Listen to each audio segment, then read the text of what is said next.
Good evening. This is the War Room. This is what I would call the Pwnery's Breaking News Special.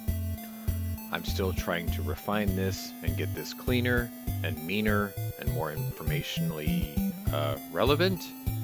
But today is day 5 of the Russian incursion into the Ukraine. And we do have quite a bit to cover, but surprisingly enough, not nearly as much as yesterday. Sunday was awfully busy. But today, we did have what I thought was a trap in terms of the meeting between Russia and the Ukraine. They had agreed to meet at Pripyat at the Belarusian border with the Ukraine.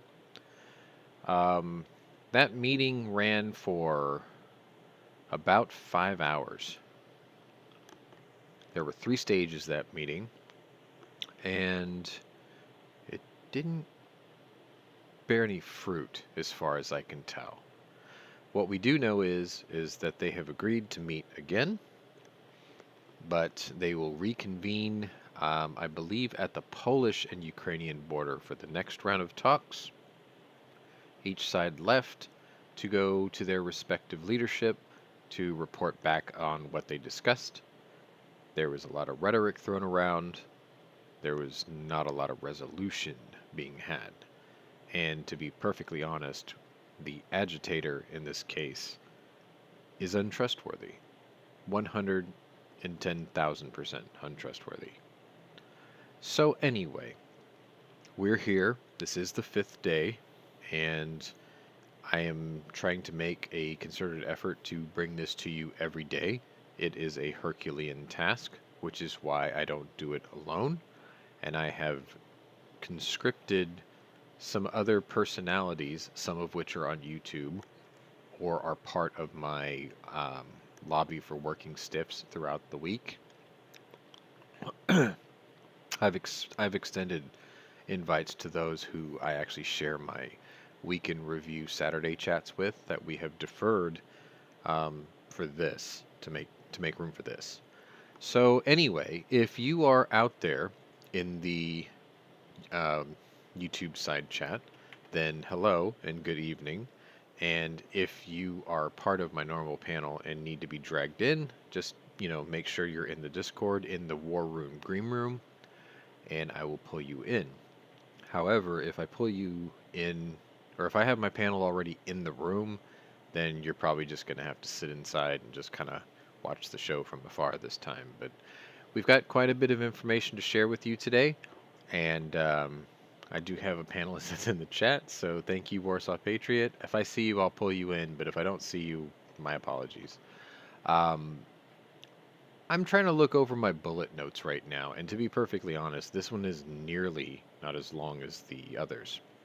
So anyway, let me go ahead and just shout out those in the chat. Good evening to the Outlaw Hatfield, which is my compatriot and my rival Ellis, and Shady Hill Homestead, Warsaw Patriot. So they're all 3 out there currently right now, and I'm sure the numbers will file in as before because I have been monitoring the viewership, and I got to admit, more of you watch this than anything else on my channel. So I mean, thank you for that. And I guess if you just recently found me, welcome.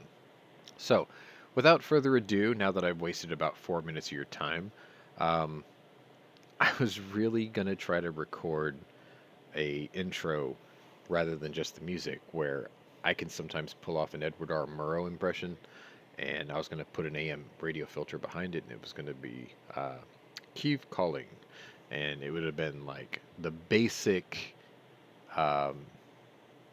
intro that you would hear from Edward R. Murrow, because what he had to present the news to at his time, during his time, we are in that same level of seriousness, if not worse, because now we're in the nuclear age with information and 24-hour news cycles. So I think if Edward R. Murrow was around today, he'd be smoking 2 cigarettes at a time. You've seen the infamous pictures of him sitting there with his giant, thick, black rimmed glasses that almost look like U.S. Army military issued glasses that he just never gave up. Sitting there in front of a boom mic with, a cigarette in his hand, just pluming off his fingers. I had quit over a decade ago, but I do miss it sometimes. So, anyway, let's go ahead. Oh, and we have PNW Woods out there too, so good evening to you as well. Let me go ahead and start pulling in my panelists. I'm pretty sure my first panelist is slightly AFK, but it's fine. We'll just go ahead and bring him in. So, without further ado, this here is Galileo Gonzalez, also known as Zoro117, formerly of Gun Channel's renown. But since we don't have gun channels anymore, um, I'm seeking you all out and bringing you here, more or less. So anyway, good evening to you. I know you're probably AFK because you still haven't unmuted, so I'm just going to go ahead and pull in my next panelist. And that will be Mike, Night Strike. So he is from Hit or Miss Tuesday nights at 9 o'clock, and sometimes with Thursdays, Fridays, Saturdays, or Sunday night strikes, depending on if the news or his mood suits. So good evening to you. And also depending on if there's not a war or a pending war happening. Well, yeah, now I've got you because of it. Yeah. So he is an IT guy out in Charleston, South Carolina, or thereabouts, actually just on the outskirts if I'm not mistaken. Just on the outskirts so I can have land and shoot guns. Of course. I mean, if I could have I technically could have a range in my backyard, but there would be a lot of dead people around me, so. Well, you live in a neighborhood. I live in the burbs, and it sucks. Yeah. So, let's bring in my last panelist for the time being. This is Scott P79, who is in what I call New England, which is even further north than just Massachusetts, which I know I've said I've lumped them in before. But basically anything north and east of Massachusetts I call New England, which a lot of people do, I think. He is a hands-on tradesman, and he obviously is up in that part of the country where it's cold and dank and sometimes uncomfortable, but I think everything's okay now, so good evening to you. Evening. Okay, so, and yeah, like people are starting to file in the chat, so good evening to all of you, including Squibload, who formerly served and definitely keeps me on my toes. So that's good to have. I don't want to get away with misinformation, so if I mess up, he will tell me. Yeah. So like I said, I've been trying to modify the way that we do this lately because I'm trying to make it a little bit more meat and less potato. And I know that the view you're looking at has like our avatar slightly cut off, but it's a scaling issue. I'm sorry. It's just, it is what it is. If a fifth person comes in, this will sort itself out. And I've been working with the beta test crew of Discord to see if I can get our avatars to be slightly bigger in the box, because not everyone's comfortable with putting their face on camera. The only reason I don't is because my webcam sucks. I gotta get a new one, which I should do that tonight. No, seriously, his webcam is like circa 1998. No, it's not quite that bad. I'd say it's like 2006. It's only a 2 megapixel. It's built into my second monitor. It's awful and grainy. Let's just put it that way. It is grainy. I'll give you that. Squib was asking, did we confirm the loss of the Miria? Unfortunately, yes. As of yesterday, I had put a story up about the Russian military accusing Ukraine of using Willie Pete rounds, which are white phosphorus artillery rounds, and it was within the vicinity of the hangar and Gostomel Air Force Base. So there was a theory that I had kind of posed was, did the Ukraine destroy their own landmark aircraft as a morale booster to rally the troops, so to speak? But earlier today, I think it was confirmed that it was actually done by a rocket attack. I know I keep calling them Katyushas, but that's not what they're really called. That's what they used to be called in like the Second World War. But it's those trucks that have multi-rocket launchers built into them. That's what actually they targeted the hangar. So Yeah. The Russians did it. But yeah, that's confirmed. It's not that it's completely destroyed. What it is the hangar collapsed over the top of it, and the fire literally compromised the airframe. Like some of it was burned, but you know how it is. Aluminum frames and such with heat, the frames are compromised. That thing will never be airworthy again. Plus, it was sort of sitting there kind of mothballed anyway, because one side of the landing gear bogey wheel system was broken, and I think all the engines were sort of mothballed already. So it was just sitting there waiting for maintenance anyway, as far as I'm aware. So anyway, um, we've told we've told the outlaw Hatfield that before, Warsaw, that he's welcome to be here, but some folks are just scared of change, I guess.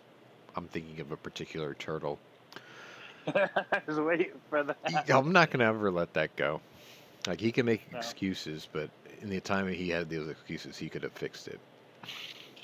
So anyway, in the effort to make more meat and less potato, I'm trying to like integrate these photos into the stories. So if you see me reading out the bullet points today a little slow, it's because I'm trying to rush through to the bottom to make sure I don't have a picture to show you. But it is what it is.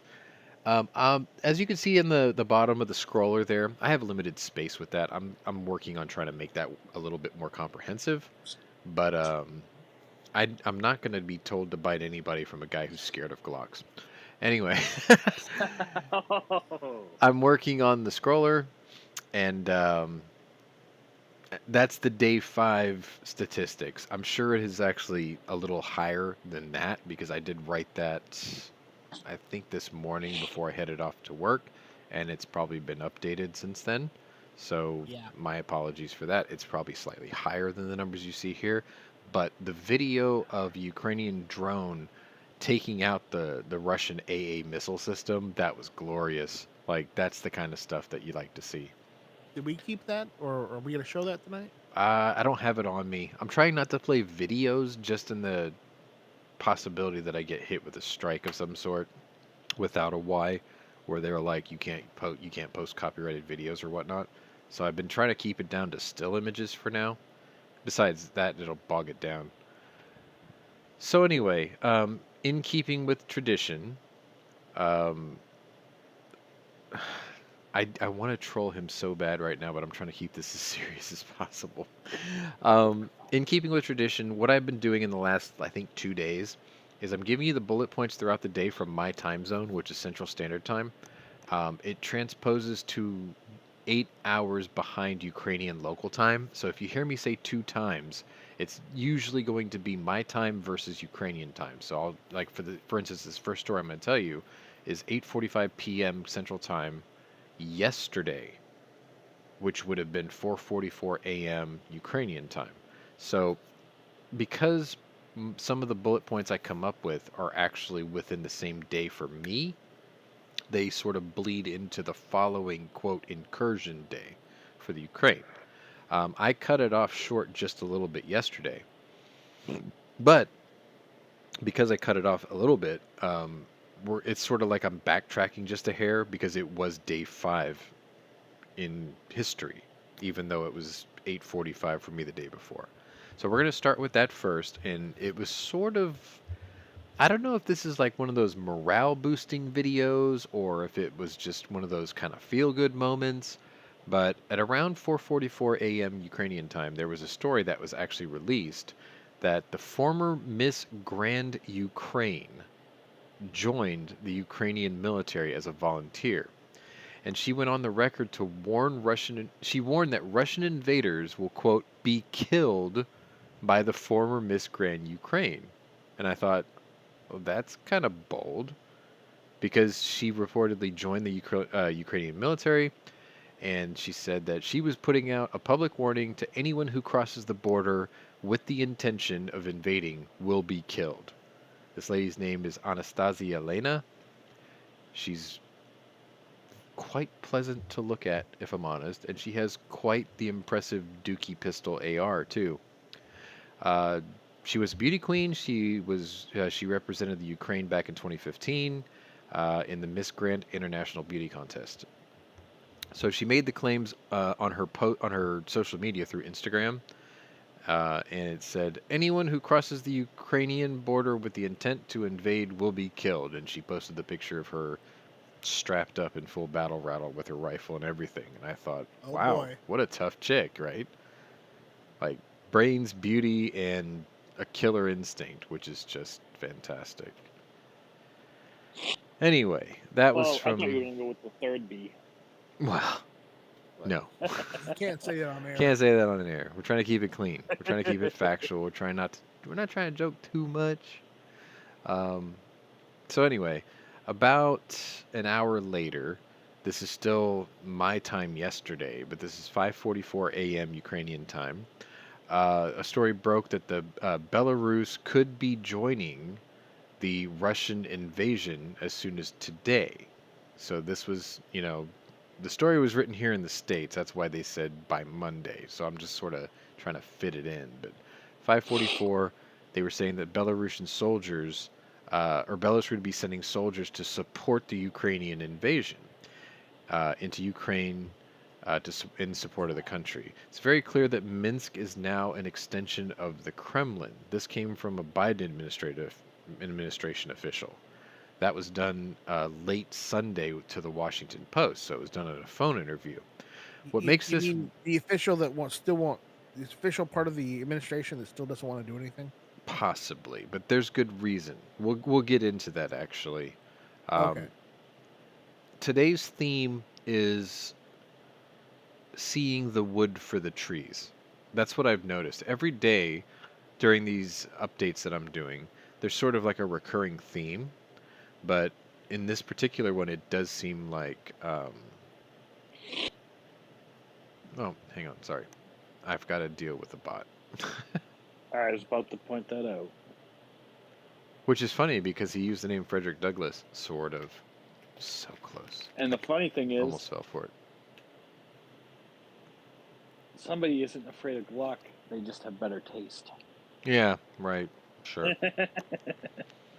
Like that's his story and he's sticking to it. Uh-huh. So anyway, where did I leave off? Oh, so there's the importance of that particular bit there is there have been warnings today that if you are assisting the Ukrainians, then you are declaring war on Russia by proxy.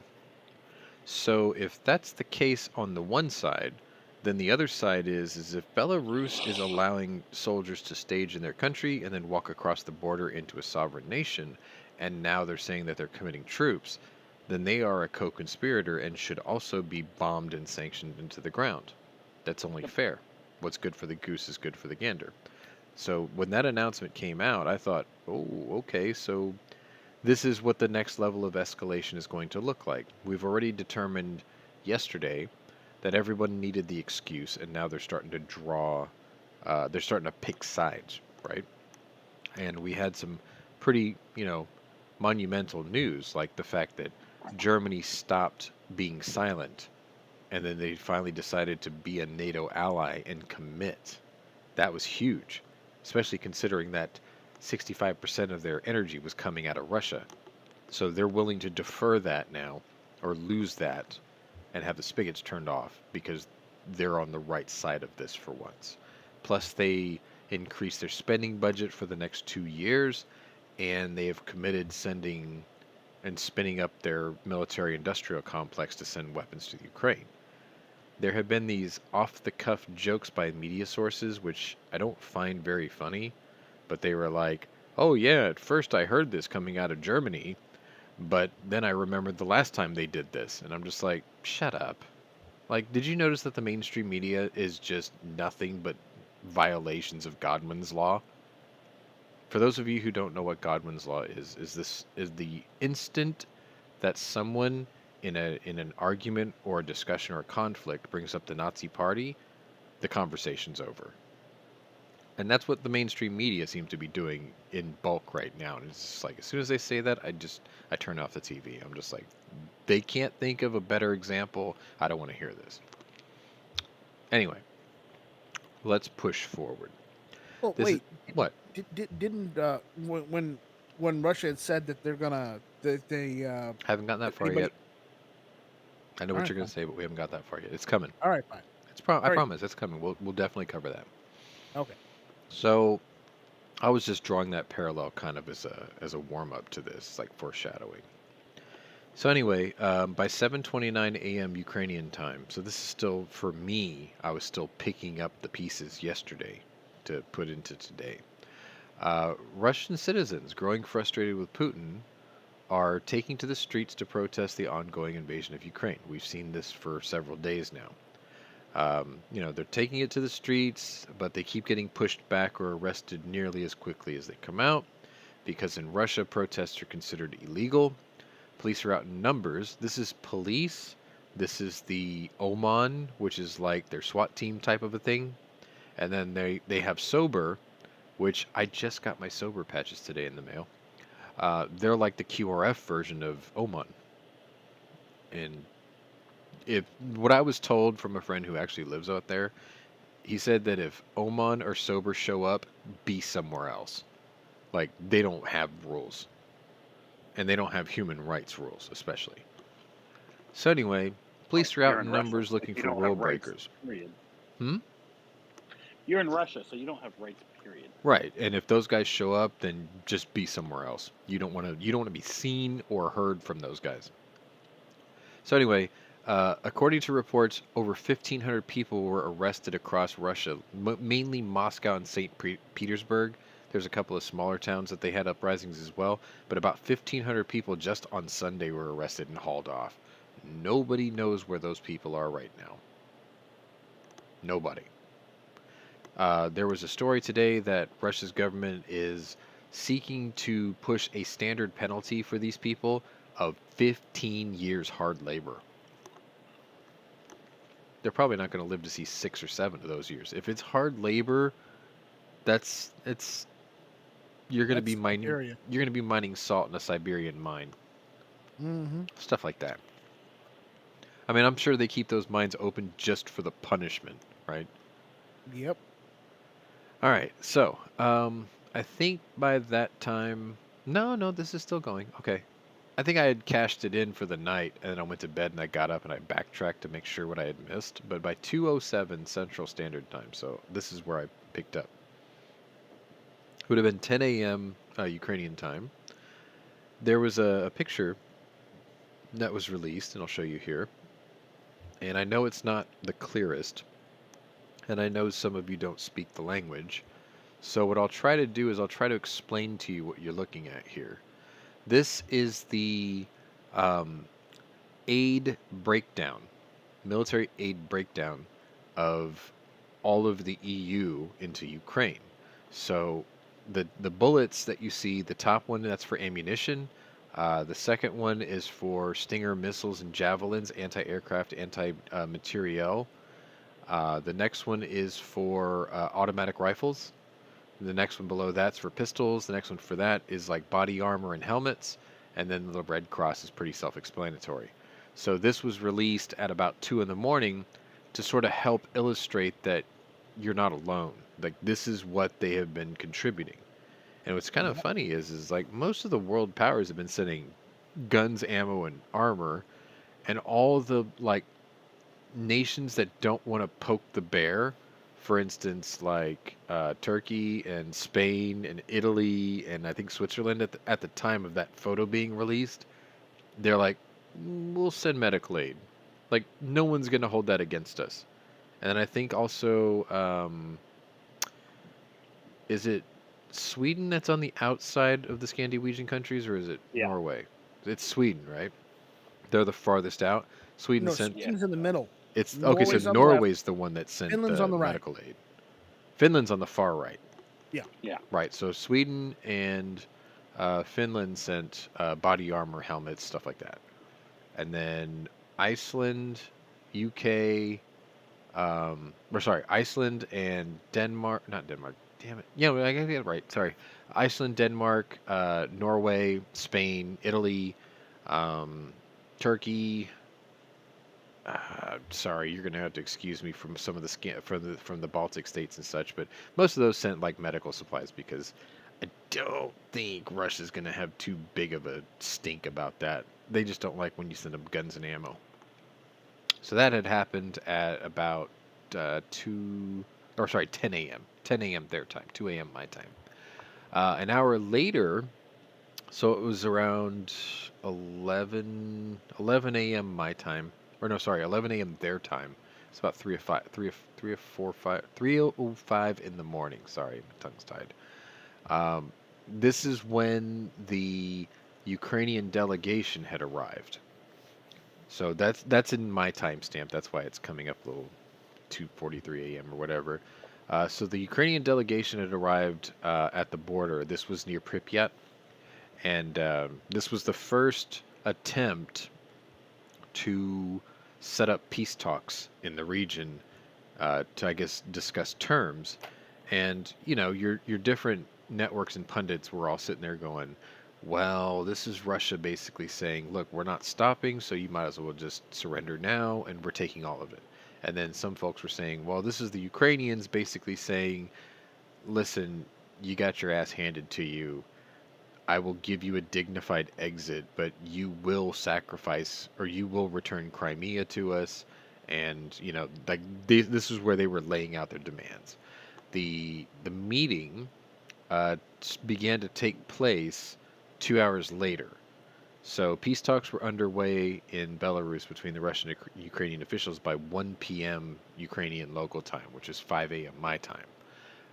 Those talks went on for, I believe it was 5 hours, and it had 3 stages. And I think what it was is the first stage was one side making their demands, and then the second stage is probably the other side making their demands, and then there was like a pause, and they probably all had lunch, and then the third stage was, okay, let us at least discuss what both sides see mutually, which was probably the shortest segment of the whole meeting. Both sides convened. They both agreed to meet again, except the next time they meet, it will be at the Polish border with Ukraine. So it's not in the same place twice. And then both sides had decided to leave and go back to their respective leaderships to report what had happened. So the Russians basically went back and said nothing happened. And the Ukrainians went back and said they're not giving an inch. Essentially, that's what I'm thinking. And then they turn around and, they haven't picked a day yet, but they did pick the venue, and they both vowed to come back to the table, which is just a formality because, I mean, so far Russia says one thing and they're doing the complete opposite. So anything they're saying right now, like the world they don't give a shit what Russia's saying right now. They're just like, whatever, you're going to lie to us anyway. Yep, because that's what the Russians do. That's just what they do. All right. Yeah. So, yeah, we are getting through this pretty quickly today. Maybe I will get to go to bed on time. Don't count on it. Yeah. So, because the way that this show is set up and the show prep and the corroboration of stories and whatnot, and then these guys, my co-hosts, they feed me stories throughout the whole day. I'm not getting a whole lot of sleep, so I was already up. And it's 7:03 Central Time, which I know some of you guys, they're like, oh, 7:03, man, I've been up for 4 hours. I don't. So anyway, by 7 o'clock, it was 3:03 p.m. Ukrainian time. The U.S. State Department announced that it is suspending its operations at the U.S. Embassy in Belarus, the capital city, Minsk. State Department, quote, authorized the voluntary departure of non-emergency employees and family members at the embassy in Moscow, Russia, at the same time. We took these steps due to the security and safety issues stemming from the unprovoked and unjustified attack by Russian military forces in Ukraine, according to a statement from Anthony Blinken. He is the Secretary of State. The announcement comes as Ukrainian and Russian officials had met at the border Monday for the peace talks. So basically, everyone's hedging their bets. There's peace talks being had. We're clearing out embassies before it's too late. That's kind of what went down at about 3 o'clock. This was announced 2 hours into the peace talks, which we know there's no peace. They're not talking about peace.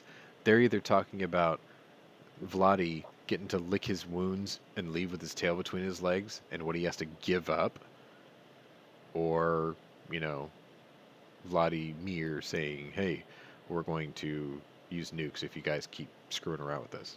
But whatever. We'll get to that. So anyway, onward. So now I'm up, and it's coffee and breakfast and the fox hunt and try to keep all my dogs from barking. It's 4 o'clock Ukrainian time, evening. Ukraine's second largest city, Kharkiv, came under intense rocket fire attack. And what's significant about this is the first time that you got to see actual video footage of the kinds of attacks you would have expected to see for the first 4 days. The only difference is the Russian soldiers and the Russian leadership right now, they're so impatient and pissed off at the lack of progress because everyone thought these guys were just going to roll on in and they're going to be like, you see all this? This is ours now, right? And they expected all the Ukrainians just to go, okay. But it was the complete opposite of that. They came in and they were like, you see all this? And the Ukrainians like, of course we are. You're going to die here. And, you know, they put up stiff resistance. Well, at first, what they try to do is they try to hit military targets first, and then they go after infrastructure second. They try to cut off the water, the power, the utilities, things like that, to take away a country's will to fight. So they're what you would consider a surgical strike in a way. The problem with that is the infantry can't work at night so far. The Russian infantry has failed for the last 4 nights to do night ops. It's either because their equipment is subpar or they just don't know how to use it. But almost all the land-based incursions are done at dusk or dawn by the military on the ground. And then the late night, like night ops, what you're usually seeing is their missile attacks by the Air Force. Because they can see what they're doing, but apparently the infantry can't. So anyway,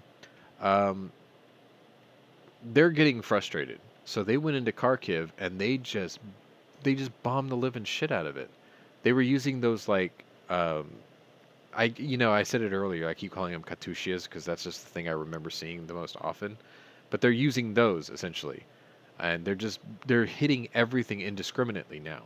And the video coming out of Kharkiv today was just any and every building was just getting peppered by this stuff, just nonstop, because they were just like, you know what, enough of this. We want results. We're gonna level everything.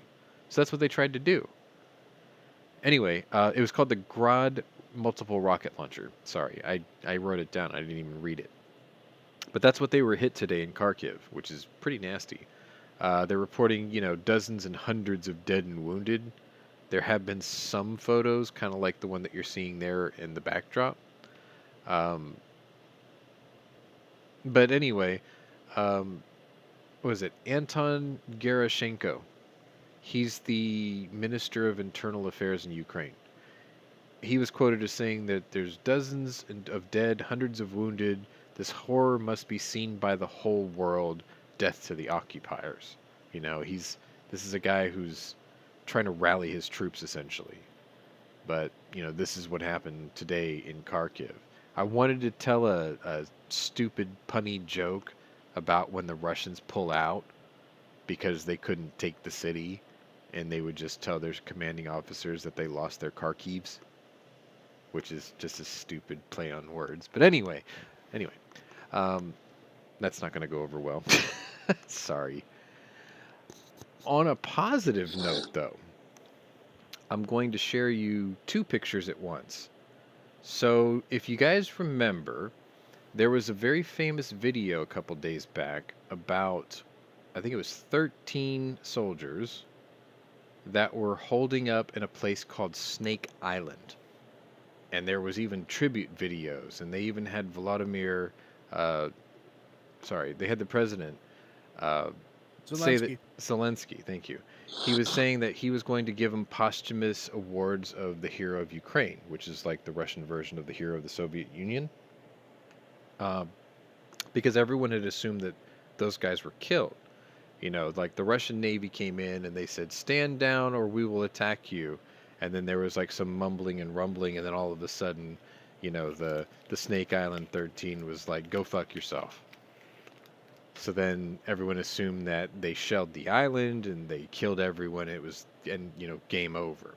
Well, imagine the world's surprise today when a tweet came out from the Ukrainian Navy.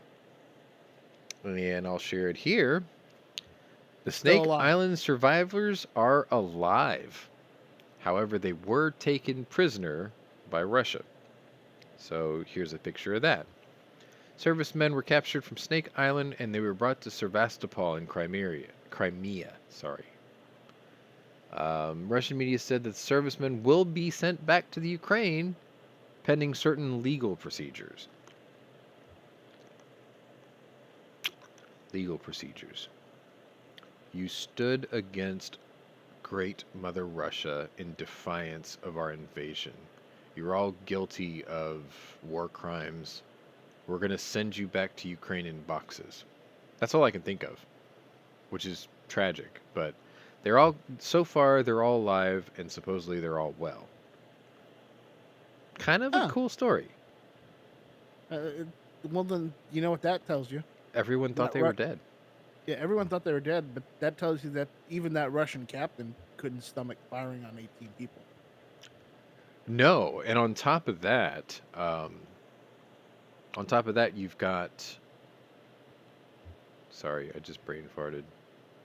On top of that, you got. No, you can't just repeat that because I'll forget.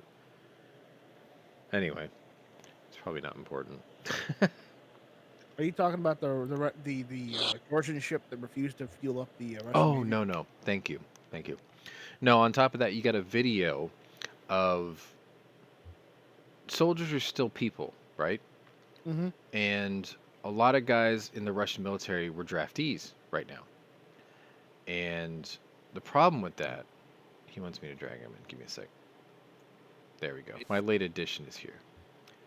Mm-hmm.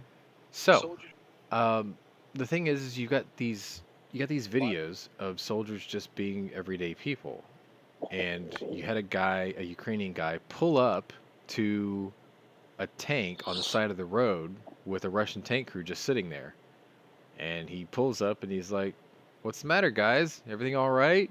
And they were like, "Oh, we're fine. We just ran out of gas."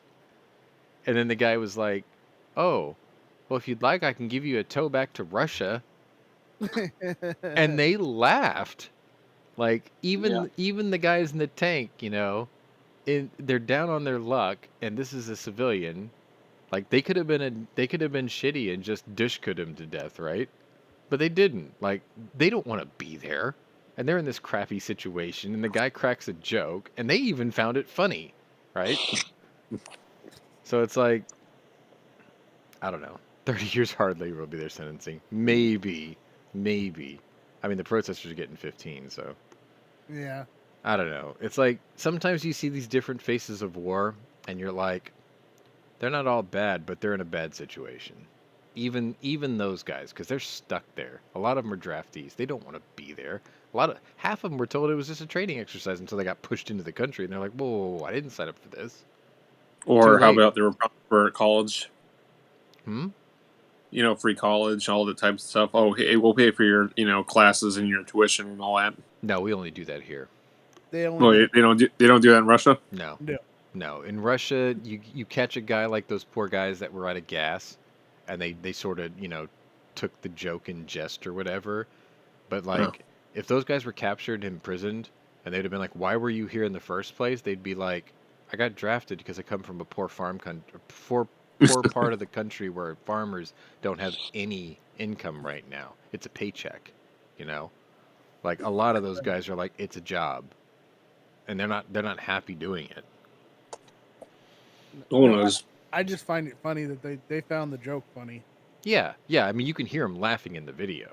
So I'm also surprised that the farmer didn't take up arms and he could have citizen arrested them.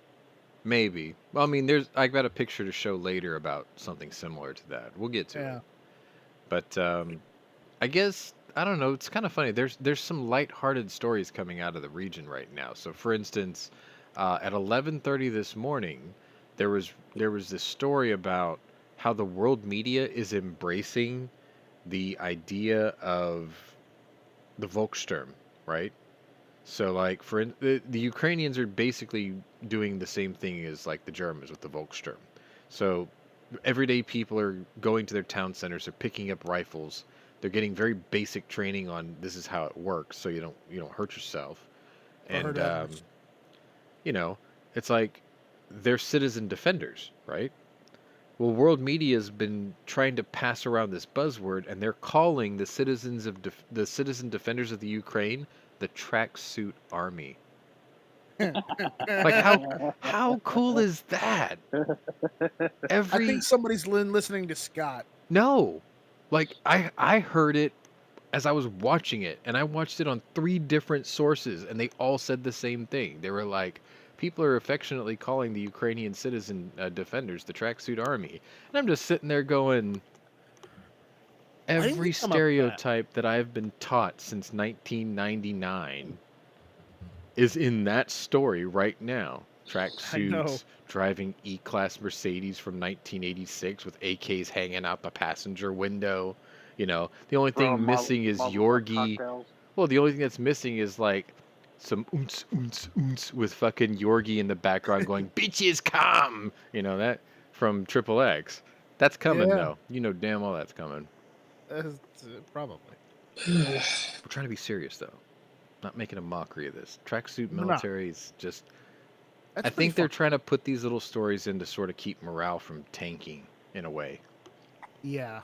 Because, I mean, let's be honest. They're in a dire situation, especially in Yeah. Kyiv. And right now, things can only get worse before they get better. Hmm. So. So the confirmation that the Snake Island 13 was alive actually came 2 hours after the story had broken in the first place. Really? Yeah, so like originally it was based off of a rumor that the soldiers were alive and well because the Ukrainian Navy put the statement out, but then a couple hours later that's when that second picture popped up.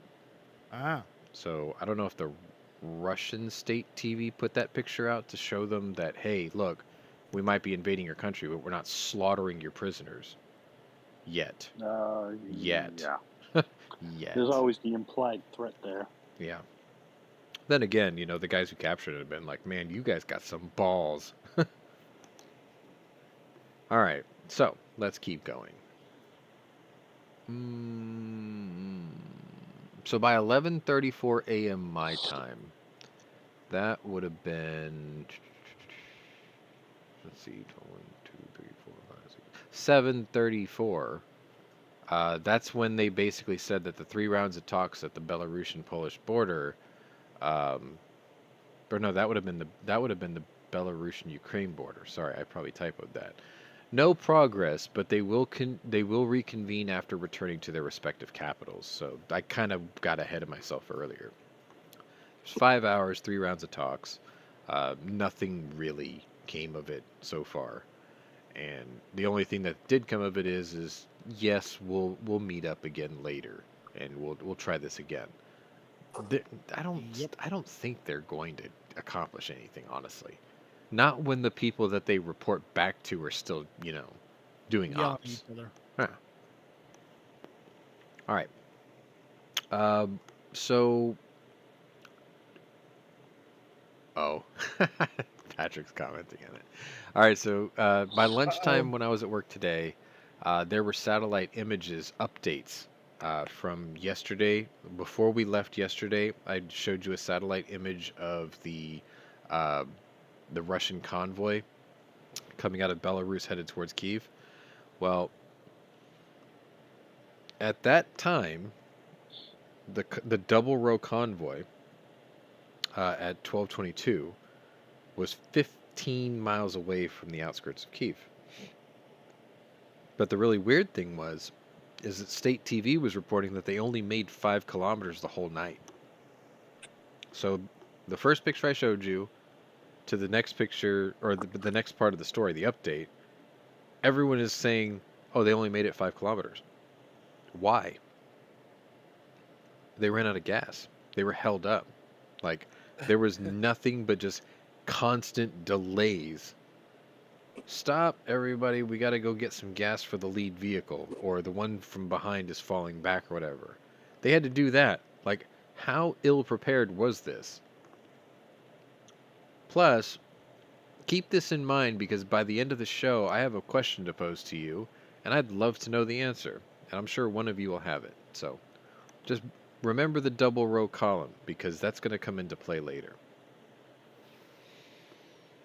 All right, let's move on. So by 1 o'clock, which would have been, it is now, the first picture of the double row convoy was 8:22.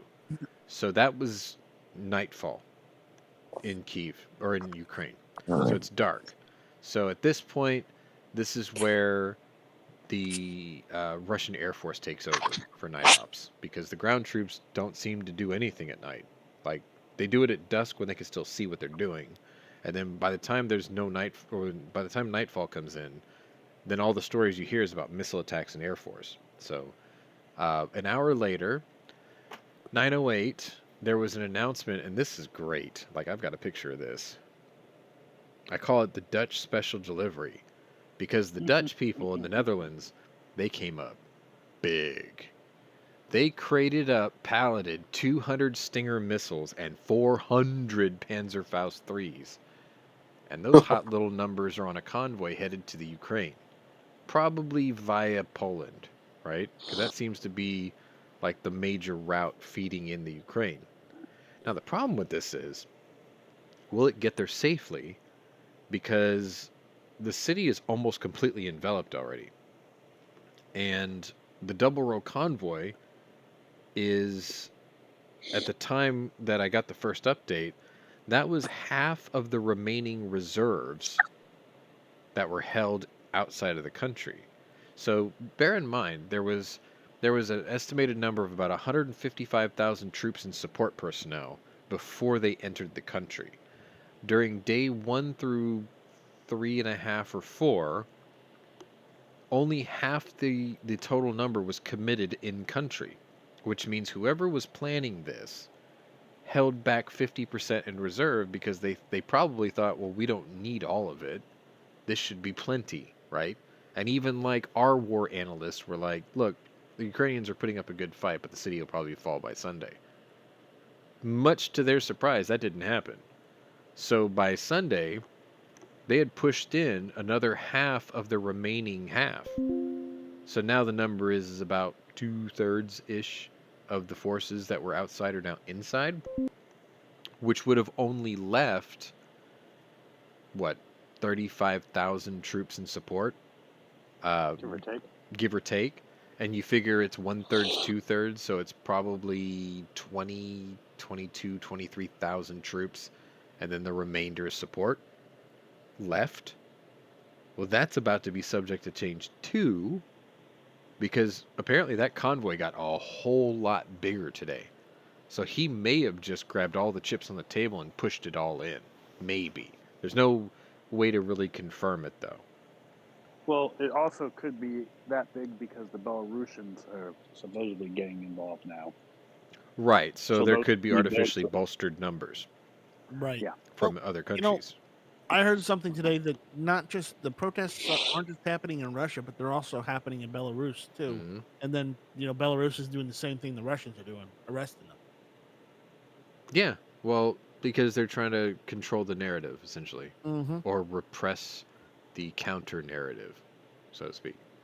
Right. Yeah, Well, that is it.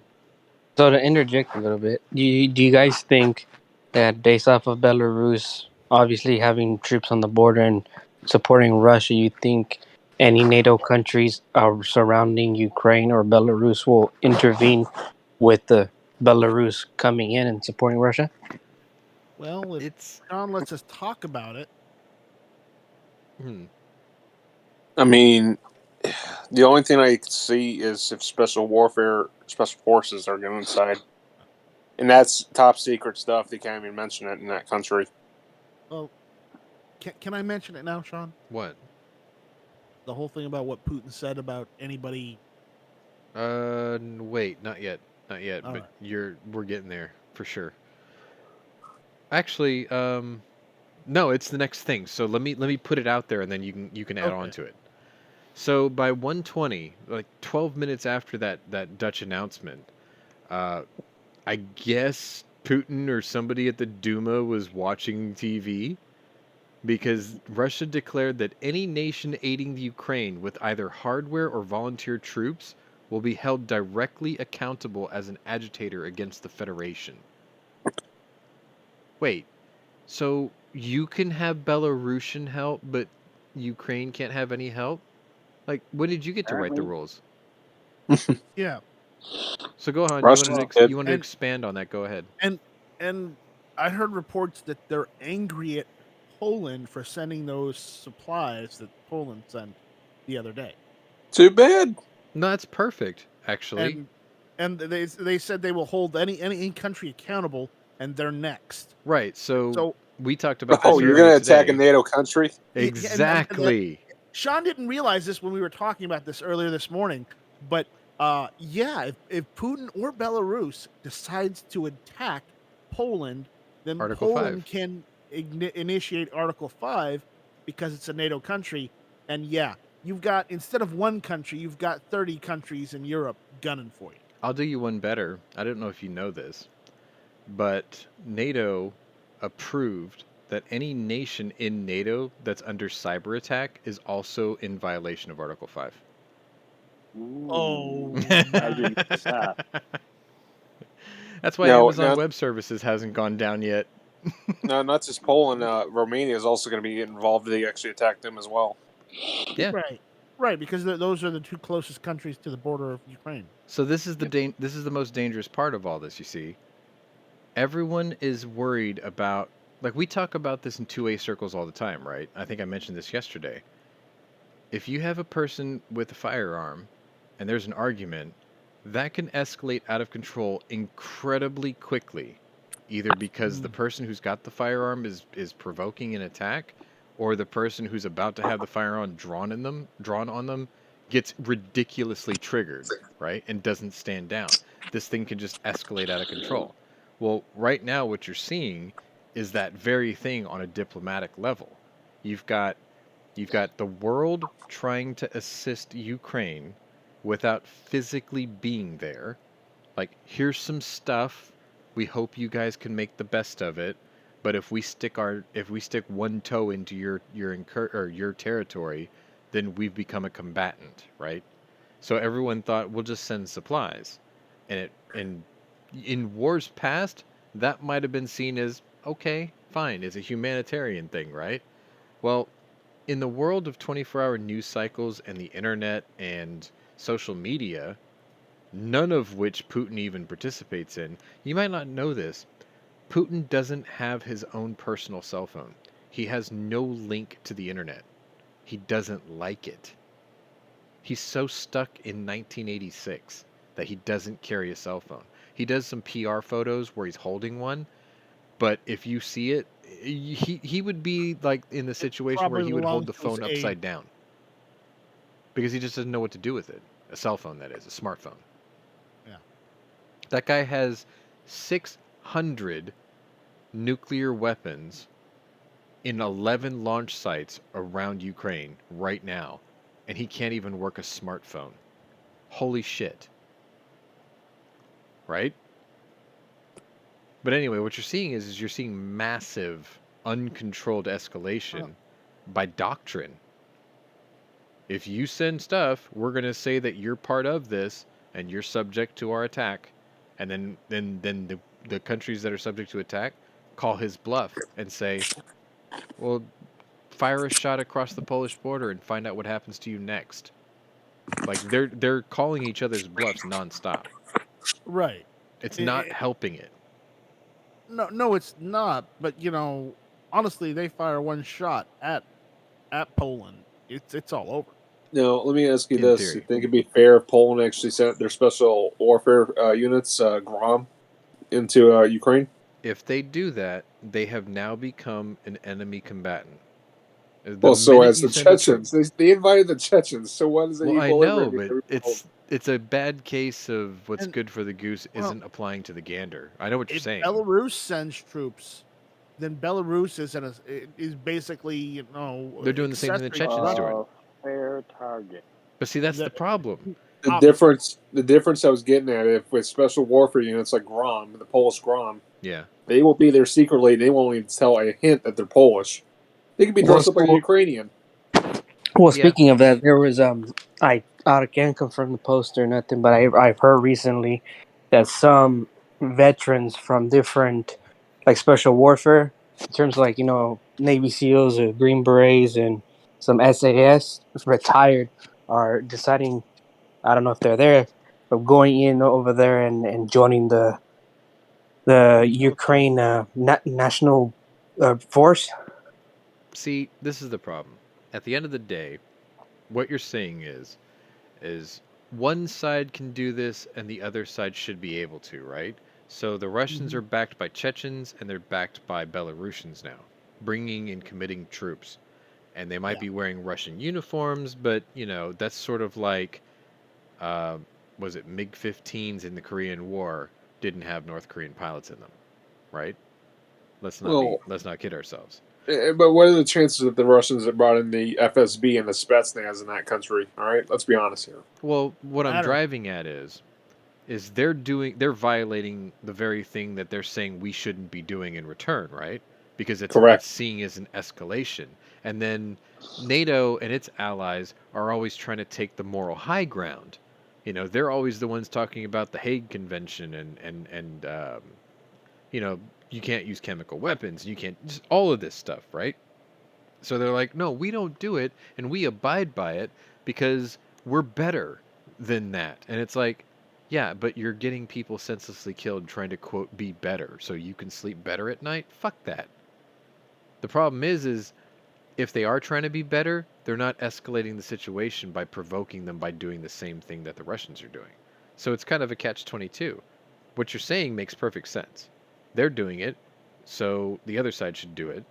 But what that does is it just continues a non-stop escalation, which is what supposedly nobody wants.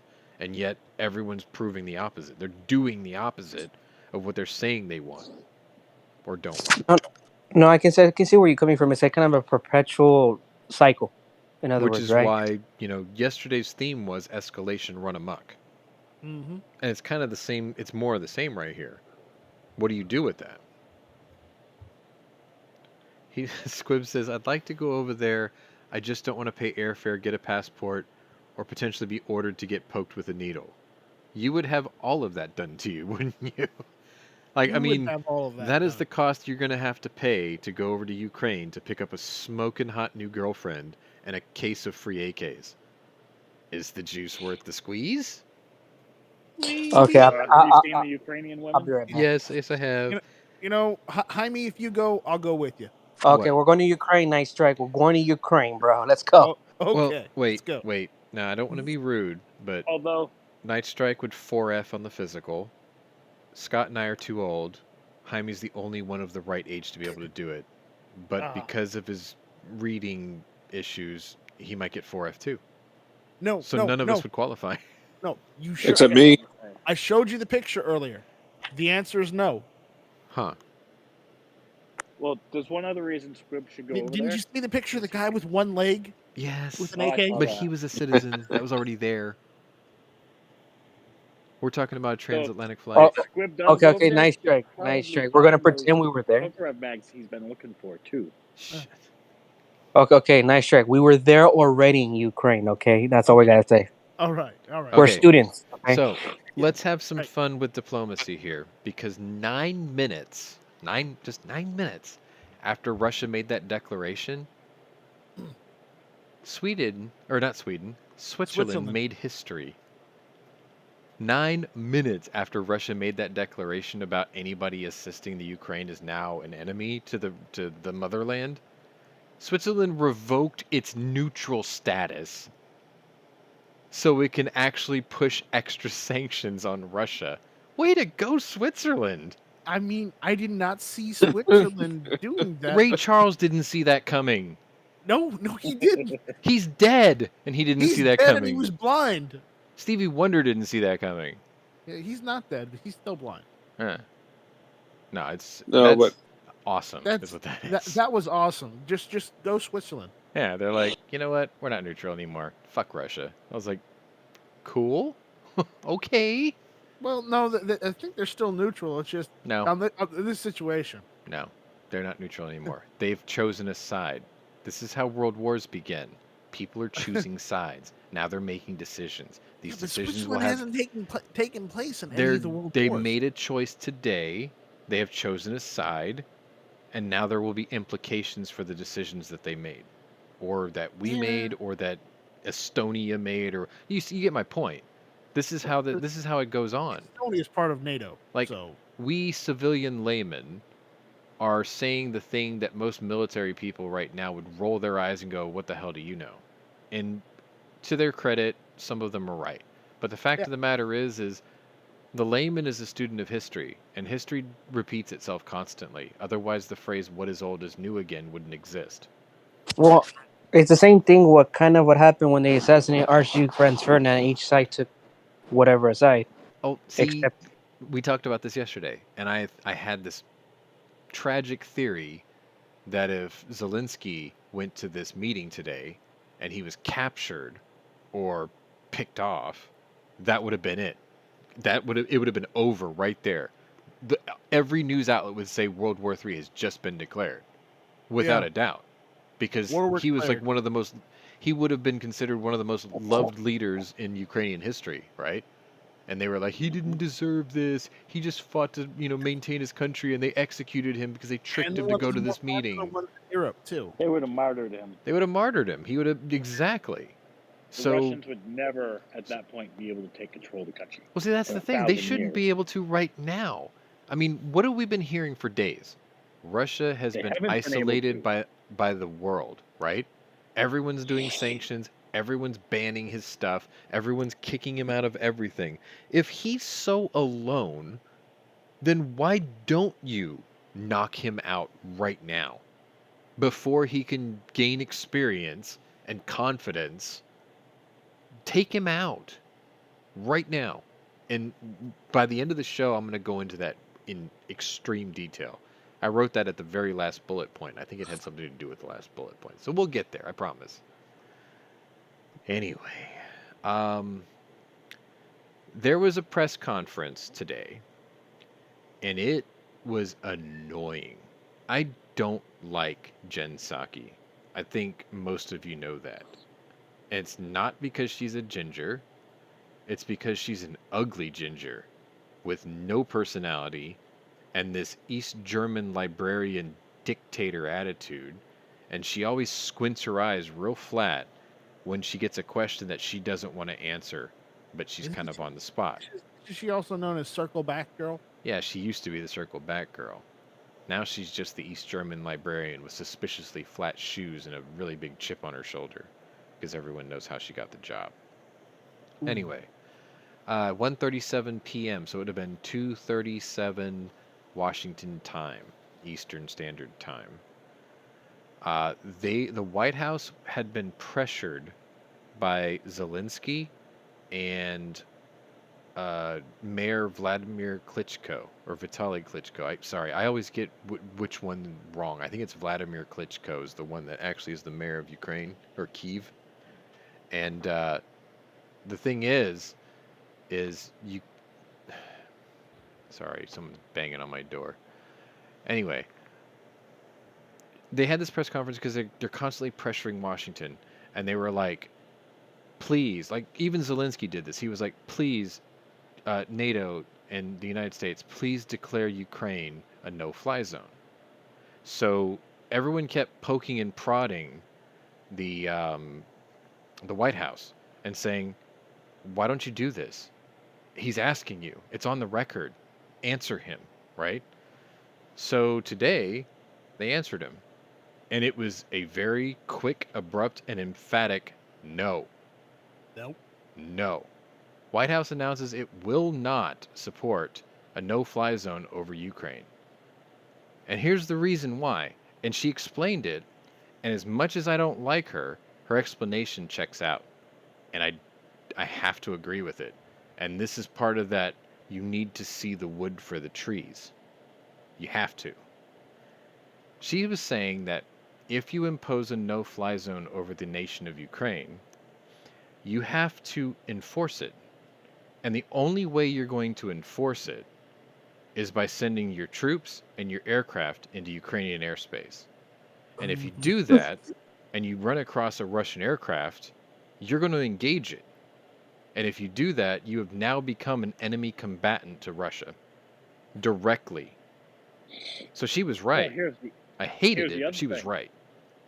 What happens if the Russians decide to target Allied aircraft from the ground? Well, they have to be flying over Ukrainian airspace. I know, but what if they are flying over and it's not an air-to-air encounter, but somebody starts launching freaking SAMs at them? Well, somebody better hope that they've got an IFF they- system then. Are they going to, if they miss, are those aircraft going to be allowed to return fire? Well, if they're commercial aircraft, they don't have anything to return fire with. Right. You're not going to enforce a no-fly zone with commercial aircraft. No, but you said, what if commercial aircraft are flying over? No. I said Allied. Oh. Allied. Okay, well, either way, there's no no-fly zone. So it's kind of a non-issue. But the thing is her response, as cold as the answer came, her explanation perfectly made sense. So the only alternative to this is the EU is going to have to do it, because America won't. Like, the United States has emphatically said, we're not doing that. And the reason checks out. I mean, as much as you, me, and everyone here probably doesn't like that answer, it makes sense. It really does. We're trying desperately not to drag this country into a war directly, by name, by identification. We can send humanitarian aid, we can send weapons, because that's what we've done in wars past. But when you start sending troops and actual manned aircraft, now you're the enemy. You have to be seen as such, because you are now seeking out them over the battlefield. She's right. I hate it, but she's right. Anyway, let's push forward, because I'm pretty sure someone's going to kick down my door shortly. I don't know if they've got alphabet letter hats or whatever, but it's starting to piss me off. 2:18 p.m. So this was about 45 minutes later. Ooh, I have the picture too. You're going to love this. Ukrainian civilians pose in a photo uploaded to Twitter after capturing 2 Russian T-90A main battle tanks. There's the picture. There's the 2 tanks. That's where it happened. There's the timestamp, 2:18, which would have been what? It's probably a time-lapse photo, or no? That was probably 2:18 their time. So Yeah. I'm probably out of date on it. But hey, they caught 2. Would you call those obsolete? T-90s? Honestly, the T-90 is an upgraded T-72. That's all it is. Yeah, but I mean, still. I mean, the M1 Abrams has been around for how long? It's not their top of the line tank. The top of the line is the T-14, but they don't. They've got less than 100 of those. And At then most. like, how does the T-90A compare to a Leopard 2A7? Inferior. It probably sucks. So the question has to be asked: did Ukrainian civilians really capture 2 tanks, or did those 2 tanks run out of fuel and they were left abandoned, and the civilians walked up and go, "Hey, You captured claim mine now"? Hey, anybody got any fuel? Let's gas these suckers up. Now, honestly, that seems the most likely to me. Is they're probably It abandoned. does, but either way, the fact that they captured him, It's a good says photo something. op. it is. It's a good It's a photo op. morale booster. Now the big question is, and I will never know the answer, but if they brought the tanks and if they truly ran out of fuel and abandoned them, are all the munitions still inside the turret? Wouldn't surprise me if it They're wasn't. not going to remove it. See, The- the reason I ask this is because once upon a time, Nazi Germany had what they thought was a wonder weapon, and it was called the Yag Tiger, and it was a case-mated. Uh, they called it a heavy tank destroyer. It didn't have a turret. It was a casemate, so it didn't. To turn the gun, you had to turn the whole tank, and it had a massive 128 millimeter cannon for its time. It was like, I think they called it a naval cannon, and they were punching through anything and everything in front of it with impunity. Like nothing could hurt this thing if it was fired upon from the front, you weren't getting through. Right. Problem was is it was based off of a King Tiger, which was already extremely overweight, and it was constantly breaking its transaxle in the process of trying to turn it to get the gun on target, right? And one of the most famous, I don't know if you'd call him a tank ace, but he was pretty darn good at his job. His name was Otto Carius, and he was a guy. Yeah, you know I love this guy. This Yeah. guy. No, I'm just laughing at what Al said out in the chat. Oh yeah, I see it. Anyway, Otto Carius started off trying to volunteer for the German army because he lived in a little small town and he wanted to defend his town. Noble gesture. He failed the physical 3 times. He was too small, he was too skinny. They wouldn't take him. Later on in the war, they were so desperate for people that they let him in, and they put him in tank destroyers like Stug 3s and Stug 4s and things like that. So by the time the King Tiger came around and they made the Yag Tiger, he was already an ace. He already had kills under his belt, but he was still defending his town. The problem is his battle group was, they were basically given junk. These things broke down constantly, and then by then Hawker Hurricanes would just strafe and bomb them, which, they were weak from the rear and from above.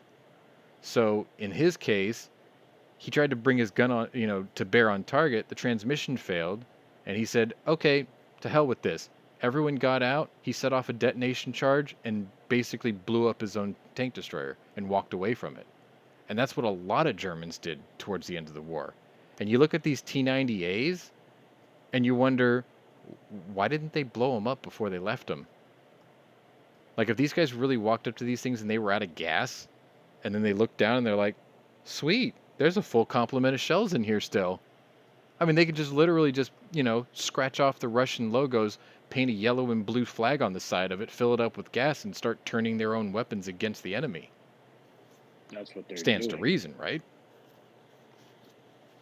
So, yeah, this is just another case of Russian military not having proper training. If you have to abandon your vehicle, don't give it to the enemy, destroy it. And they didn't do it. But the other thing I've been reading is, like, they found entire convoys Yeah, fully intact that the Russians just walked away from them. because they ran out of gas. No, they still had gas. Oh, they just didn't want to participate. Yeah, they just deserted. I believe it. Because They You straight get up stories blew about up. that all the time. they've been getting reports of cars being stolen in the area, Wow. and Yeah. what they're figuring is the Russians are deserting. No, I believe it. I totally believe it. Half those guys are That's one conscripted. danger with Most of them were lied conscript to. They don't army. want to be there. Well, going off of that, there's a lot of TikTok videos depicting like troop carriers, tanks, and everything with still fuel, gas, and canisters, and even their AKs left on the floor with uniforms on the floor. See, that's Yeah, the thing. people are because they're That's the breaking thing. into stores, stealing the clothing. You're constantly just- being told, don't Bye-bye. believe what you see in the media, right? Right. I would be skeptical and weary of seeing something in mainstream media, but when you've got civilians walking around with cell phones and TikTok videos, and there's 10 or 15 or 20 civilians walking across the same scene within an hour of each other, and they're all filming the same thing, they have just corroborated the story that you're trying to figure out if it's true or not. Because like the first group and the 20th group came at different times and they're showing you the same thing. It makes you go, there's no narrative here. You can tell like 5 or 6 hours had passed by and they're still showing you this. There must be some grain of truth to it, to a degree. I mean, unless they had this like union meeting of refugees or future refugees going, okay, we're all going to film this and we're all going to say that it's this. No, I don't think so. They ain't got time to do that. And I don't think the Russian army has unions. No, I meant like the Ukrainians coming across these things in these situations and then taking videos of it or whatever. Right. All right, so anyway, let's move on because I think it's going to be a bit short today because I'm going to go pick a fight. Let's see, where did I leave this? Okay, so we were at the T90. Okay. So there's a couple of, I think one of you guys posted this one. 2:52 p.m. Central Standard Time. So this would have been close to 11 o'clock, right? Uh-huh. Stolichnaya, the distiller of vodka, released a statement clarifying that its vodka is not made in Russia and they do condemn the invasion. As many bars and stores across the country began boycotting Russian-made spirits, Stoli has inadvertently found itself in the crosshairs. Stoli Group has had a long history of fighting oppression from the Russian regime, the company said in a statement posted to its website Monday. We unequivocally condemn the military action in Ukraine and stand in support of the Ukrainian people. The company said that its owner was, quote, exiled from Russia nearly 2 decades ago, while also noting that their products are not produced in Russia. Stoli Premium and Elite vodkas are actually manufactured and bottled in Riga, Latvia. Another NATO nation. The brand is registered in the U.S. TTB, Alcohol, Tobacco, and Trade Bureau, as a Latvian product. Now, there are bars all over this country. I told you the story about the Pennsylvania Liquor Committee or whatever. Save your money and your product and be sure you're not pouring out things that you don't have to. I know it's a good looking gesture to show you bottle pouring things into the gutters and to show solidarity, but that ain't Russian stuff you're pouring down the drain. It's Latvian.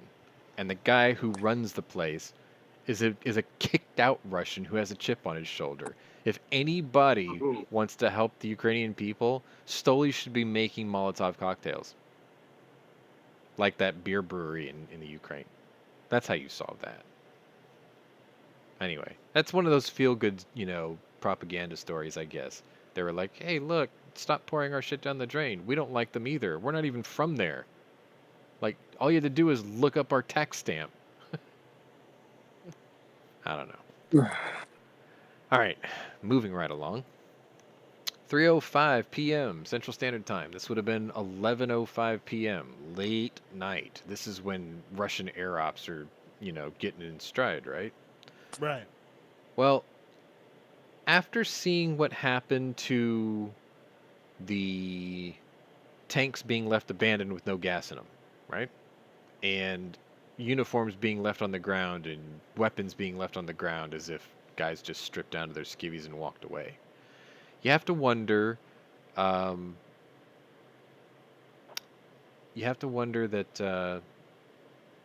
Shit, where am I going with this? Sorry. Oh, you have to wonder why a conscripted soldier is willing to stay there. But I can't prove that to you. I can show you another reason why they would leave. So at 3:05 or 11 o'clock Ukrainian time, a video was leaked, and I got a still shot of this for you, showing that the Russian infantry was supplied with rations that had the expiry date of 2015. 7 years old. 7 years beyond its expiry date. Now, I labeled this picture Steve 1989 MRE Info. And for those of you who know who that is, he's infamous for saying, let's get this out onto a tray. Nice. Right? Nice. That guy. And you know that he has a habit of picking up rations and things that are older than its expiry date. Older than him, That's older than him. But however, generally when he buys those, he knows exactly who he got them from and how they were stored and how well they were stored. That by and large, he can almost trust everything in it, but he still checks it with like a side eye, and he makes sure that it's still edible because he's not going to pick up botulism, right? Oh, and Warsaw went to bed, so everyone say goodnight to him. Good night, Warsaw. So, and even then, with his side eye, he still sometimes gets food poisoning or sick Oh, he's gotten botulism before Yeah. already. So, being a Russian conscript who may or may not know about botulism or expiry dates or just MREs or just really No, they shitty know about logistics. expiry dates. Don't mess around with that. Well, I'm just saying, stupid potato farmers in the middle of rural Russia may not even know how to read. Let's be honest.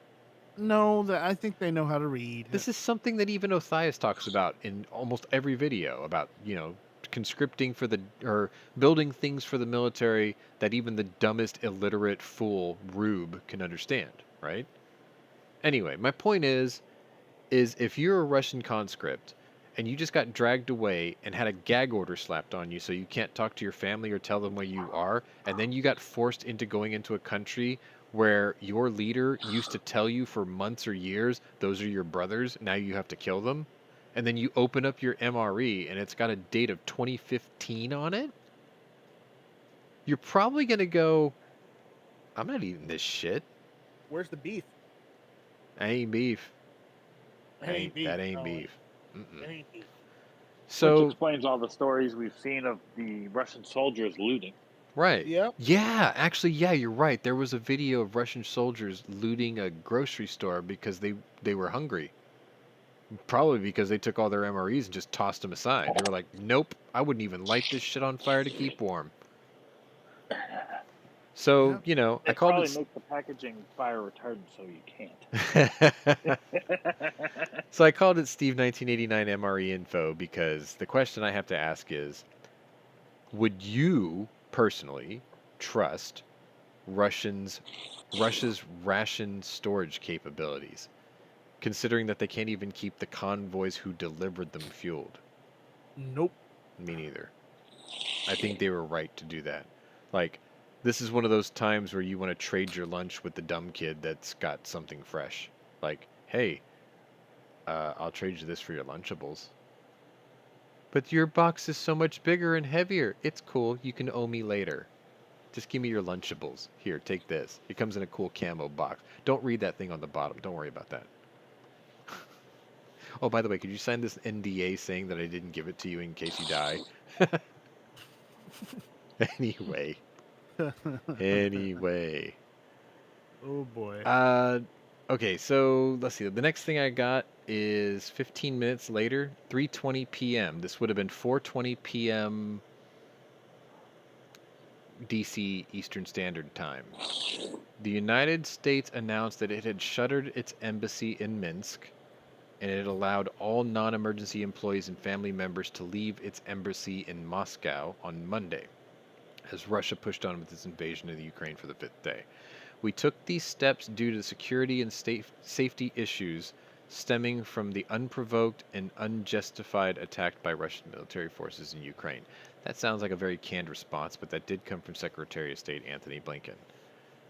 Of course they were going to tell you to get out of there, because yesterday they made the announcement that you needed to get out. It was a level 4 alert or whatever, and that means do not travel, and that means get out of there or hunker down and hide because we can't save you. So they're just building off of that. Half an hour later, this is the cool thing, because somebody said, let's see, Al said this out in the chat. He said earlier, TikTok is where I saw the videos of cluster munitions going off. Thanks, Elon. I think some of those videos was from that, sorry, I'm going to keep calling it Katyusha, but you know what I'm talking about, where they just kept hitting it with the mortars and the rockets over and over and over. A lot of those videos. What was it called? BM-21. Thank you. Those. A lot of the videos coming out of TikTok are those attacks, and from Kharkiv. So anyway, the thing that when he said thanks Elon, I thought that was really funny, because at 4 p.m. Standard Time today, the Vice Prime Minister of Ukraine tweeted a giant thank you to Elon Musk because Starlink deliveries had arrived to the Ukraine. And Starlink is providing internet to the Ukraine. Yes. To make sure that they could still get their message out and show off what they're doing to the world. which is It's great. they're called BM-21 Grads. That's it. Just look it up. Grats. Yeah. Grad. Yep. GRAD. Yep. All right. So I thought that was kind of cool. Like Elon Musk, Yeah. the guy who everyone thought was going to win the Battle of the Blofelds until Putin wandered into the Ukraine like an evil He's dictator. finally using his powers for good. Yeah, because like once upon a time, I made this joke that there was a battle to be the best Blofeld on Earth, and it was between Elon Musk and Jeff Bezos, and they kept like one-upping each other. Both of them were trying to run off to space, right? And then all of a sudden, it was like Jeff Bezos would flex that he's got a hot wife, and then Elon Musk was like, "Didn't she just leave you and take half your shit?" So it was like the Battle of the Blofelds raged on. And then one of them was like, "I'm going up to space," and the other one's like, "Your ship looks like a giant penis." Like they just kept attacking each other. Meanwhile, Beardy Branson is sitting there going, "I want to play," and they both look at him and go, "Shut up!"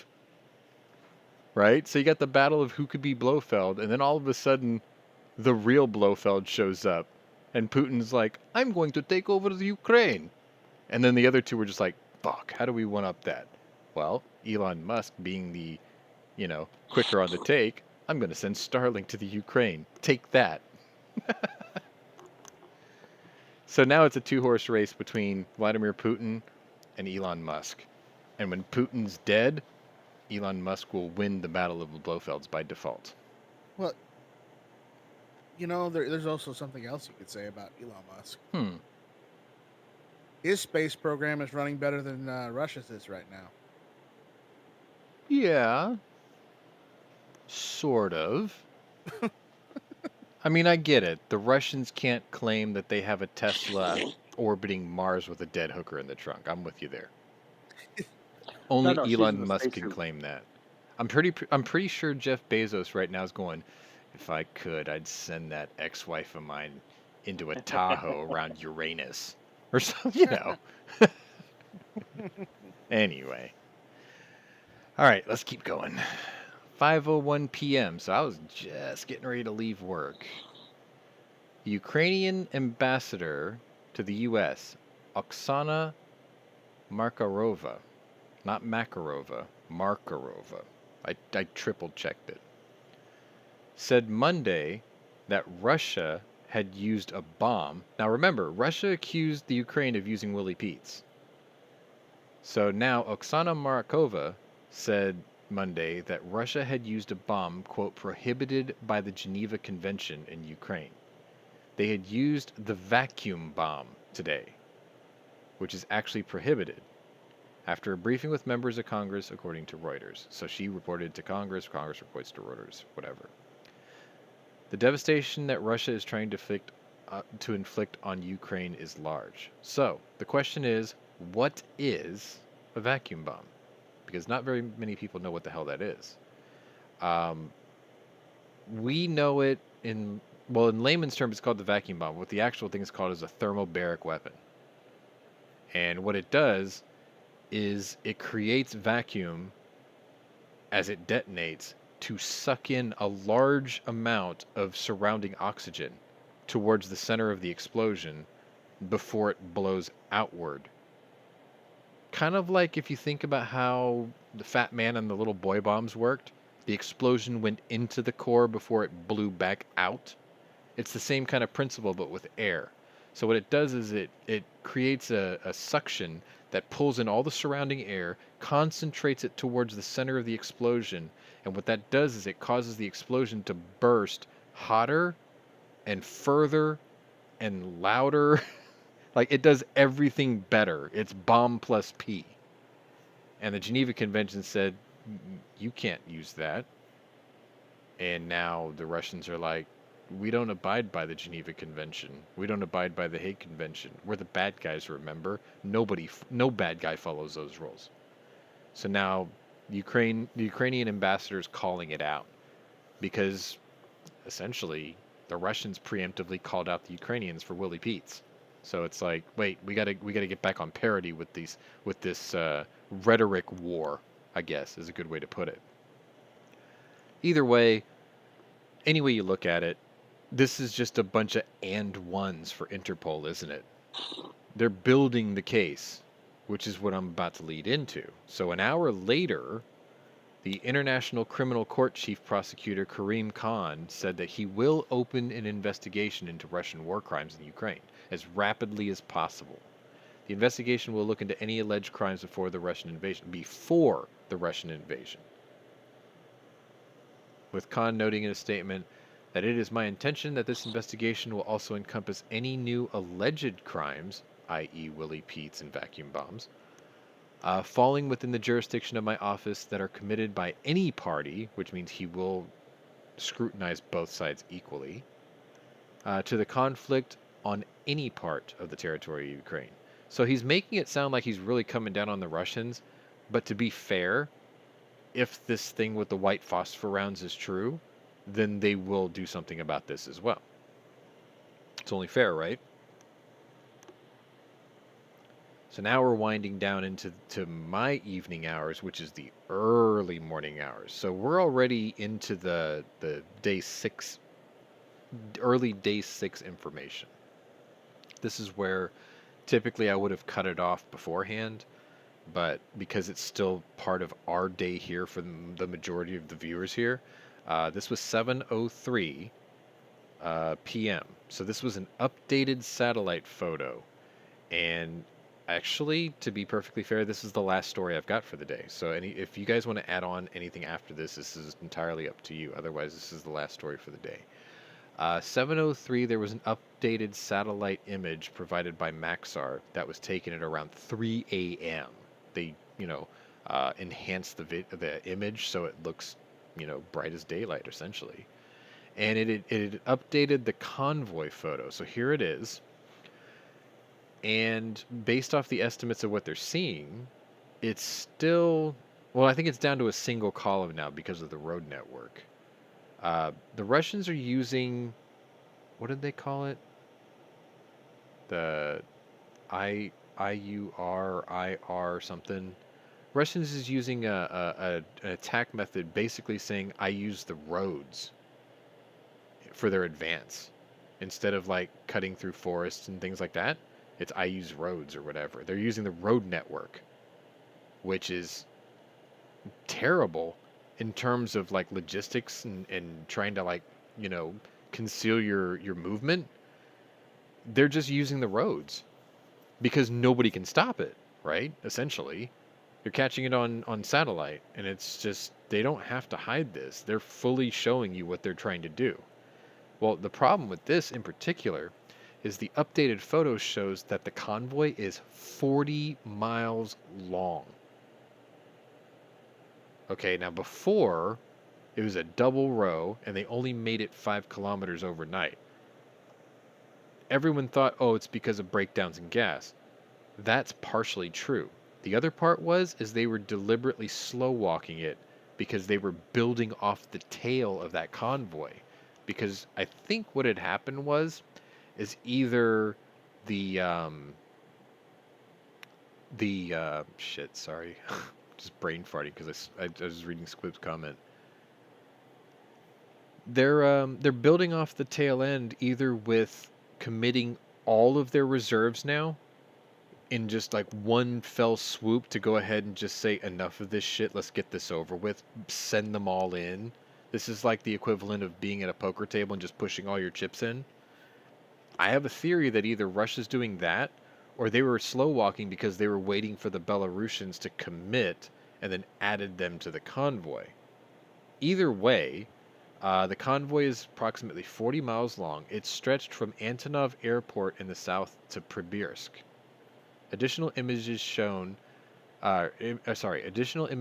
increased military activity in southern Belarus. So they were building up, right? With ground attack helicopters spotted less than 20 miles from the country's border with Ukraine. So I have a question. The aircraft defense network of the Ukraine is still functional. Yeah. Still works. Not at a full 100%, but it still works. It's good enough. No. No. But it's working. So is the Air Force. Russia does not have complete air superiority over the area. No, it doesn't. So the question is, is why hasn't this convoy, because everybody knows where it is, everybody can see it, why hasn't this become the Highway of Death Part 2, the next generation? Is it because Ukrainians don't have fighter bombers? Is that what it is? Because they've got Probably. planes, they've got pilots, right? Do they not have the ordnance to do this? Because it's simple, right? If you're on a road like that, where the terrain is elevated on one side and dropping on the other, and you sit there and you drop a couple 2,000-pound bombs at the front of that convoy, and you drop a couple more at the back of that convoy, you've just created a kill box because they got nowhere to go. And then you just keep working the interior until that whole convoy is nothing but a burning mass. So that's the question I'm posing right now. Does the Ukrainian Air Force not have the capability? Because I've heard, what do you call it? I've heard retired generals and war experts in the United States and at the Pentagon all day today in interviews. They were all saying the same thing. They were like, we're not involved in that. But if we were involved in that air conflict, that whole convoy would be a burning mess of death. And they were right, because we do have that capability. So what is the Ukraine missing right now?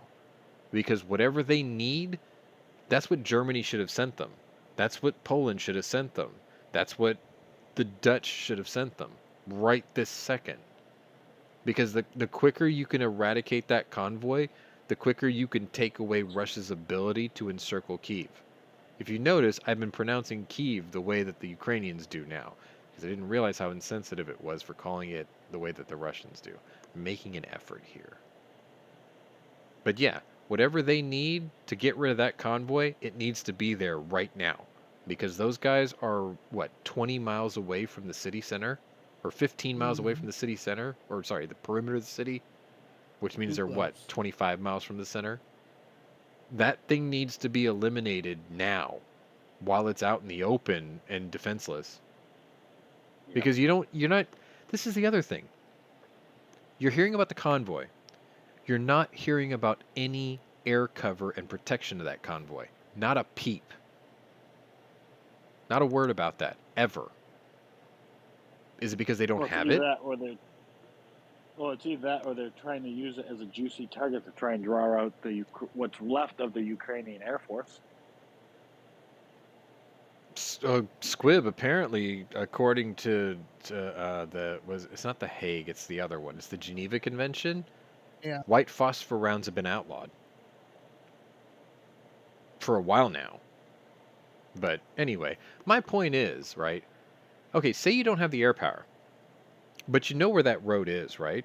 You have a topographical map and you have GPS if you're Ukraine.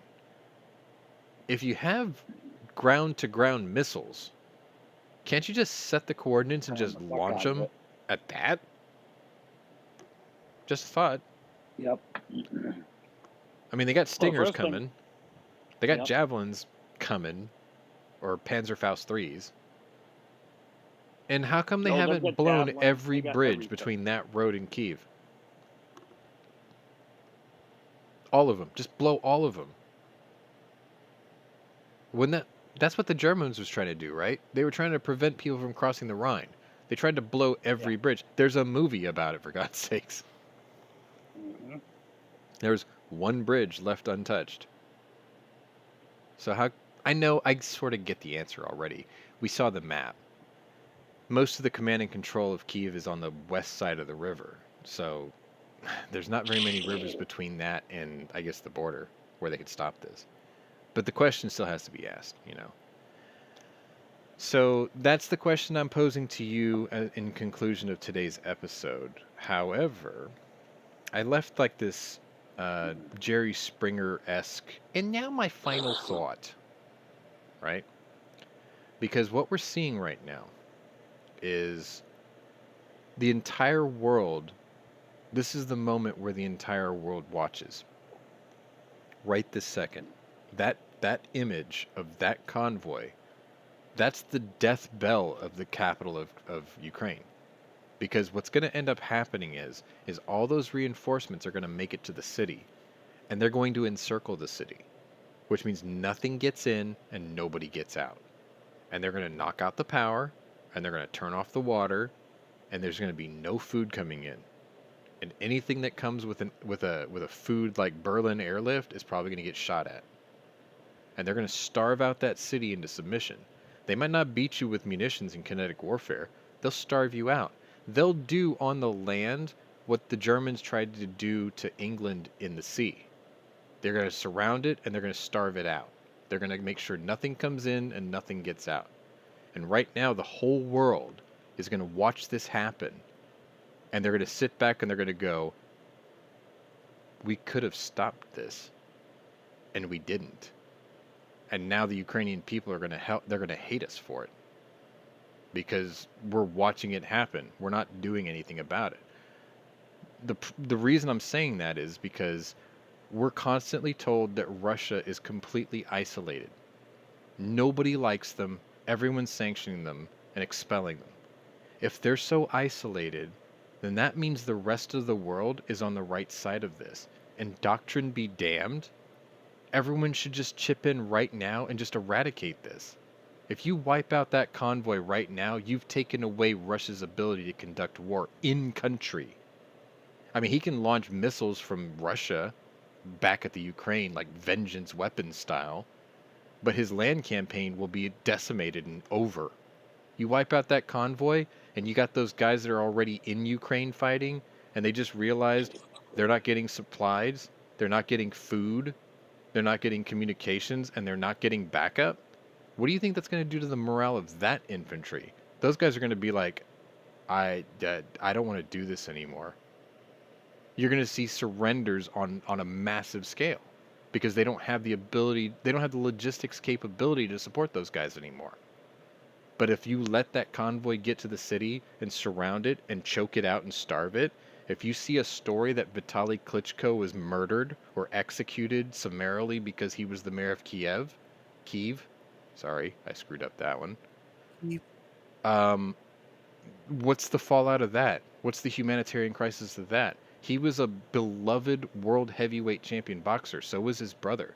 What if you hear about Volodymyr Zelensky getting captured and summarily executed because they surrounded the city and choked it out?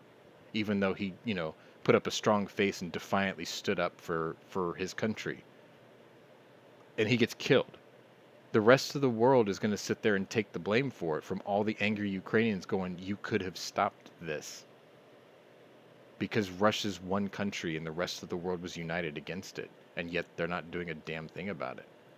You see, I have a theory about this, and it's disgusting. Because if you've ever heard me in the chats in the lobby for working stips throughout the work week, Sound like Honda. No. This isn't a theory. This is not a theory. This is just my opinion of humanity is garbage. Individuals are brilliant. But humanity as a whole is disgusting. Because if you think about it, the world wants to spin up the industrial war machine right now. They want it. The whole world wants it. They will let Ukraine die in the name of a world war to do it. Because what does that solve? First of all, it realigns humanity's priorities towards a common goal, victory, right? At any cost. But what it also does is it fixes entire nations' crippled industries in the name of mass producing for war. Think about what this country here looked like in 1939. Better yet, think about what this country looked like in 1929. And then look what it looked like in 1939. And then look what it looked like by 1944. And then when all those guys came back, look at what the nation looked like at 1949, right? War made the United States a modern superpower. We were the manufacturer of war for World War I and II before we were forced to be involved in it. We also invented the atomic bomb, right? We created doomsday in the name of world peace. How ironic.